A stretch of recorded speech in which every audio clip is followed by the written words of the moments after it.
Since drives are coming up, I thought it'd make perfect sense to talk about the secret sauce to winning pretty much every single stadium match you play, finishing out your drive card in only a matter of a few games.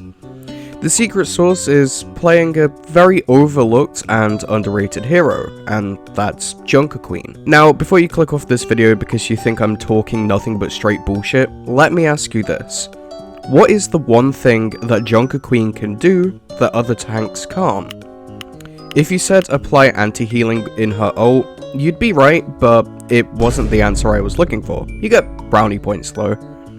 No, I was looking for inflicting wounds, in turn healing her a lot. This is the secret to winning.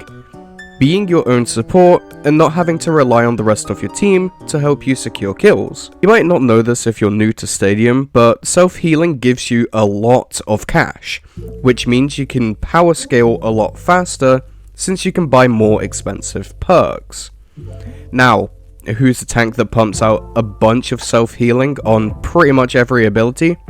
Well, Junker Queen, of course. It's kind of in the title and the whole subject of this video. Jagged Blade and Carnage provide not only a bunch of damage over a period of time thanks to wounds and obviously the impact damage, but they heal Queen for a percentage of however much damage the wounds themselves deal to an enemy whilst wounds are applied to said enemy. If I remember correctly, the percentage is 225% or 2.25 times the amount of damage dealt by wounds.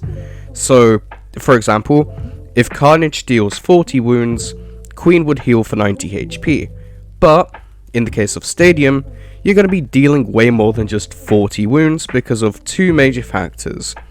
Your perks, mainly the ones that affect your ability power and cooldowns, and your power-ups. Speaking of power-ups, you're probably wondering which power-ups you should take. The build I personally like to use and find a bunch of success with only really revolves around two main power-ups. Chop Chop, which gives Carnage an additional charge, and Blood Crazed, which makes Rampage and Carnage give 15% of max life as overhealth per hit for up to a total of 45%. These two power-ups alone are enough to break Junker Queen to the point where she'll never die. But if you want to make it even stronger, you can take Merciless Magnetism, which makes your Jagged Blade magnetize to targets within a 25 meter radius after using Commanding Shout. Pair this with Reckoner's Roar, which makes Commanding Shout inflict wounds on enemies within 10 meters of you for 30 damage over a 3-second period, and you're an absolute wound machine, basically always having self-healing, which means you're practically printing money for stronger perks to make your wounds stronger. It's very much a full circle build, and that's why it's so successful. Not only are you not dying, you're constantly making lots of cash if you're playing aggressively, allowing you to basically unlock Junker Queen's full potential. The only real problem with playing Junker Queen in Stadium is that you have to wait out a lot of cooldowns. You can't go in willy-nilly and be overly confident, getting too aggressive and pushing up alone because, whilst yes, she has got a lot of self-survivability, we're in Stadium and quite literally anything is possible. Say for instance, they have a Zenyatta who's got a build that revolves around doing a bunch of damage with Discord Orb. You are not going to diff that alone because he'll just send your ass back to spawn in a matter of seconds. I can't express to you how important it is that you know you yourself, your teams, and the enemy team's strengths and weaknesses and how to play both with and around them, because otherwise you're going to struggle massively. On Queen, you are in this constant state of assess, and looking for that golden opportunity to go in and be aggressive.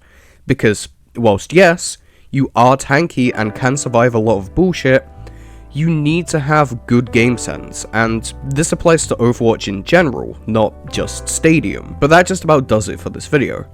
Hopefully now that you know Junker Queen is the secret to winning pretty much every single match of Stadium, you'll have a very smooth drive weekend and unlock that Galaxy gun with ease. Obviously not every match is going to go your way because you might have absolute troglodytes on your team, or the enemy team might be full of the next OWCS champs.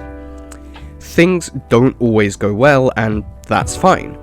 All you can do is put in as much effort as possible and try and sway the team fights to the point where you ultimately win the entire match, because you single-handedly carried every fight on the Immortal Queen. Again, just don't get too overconfident or aggressive, or your ass will get sent back to spawn in a matter of seconds.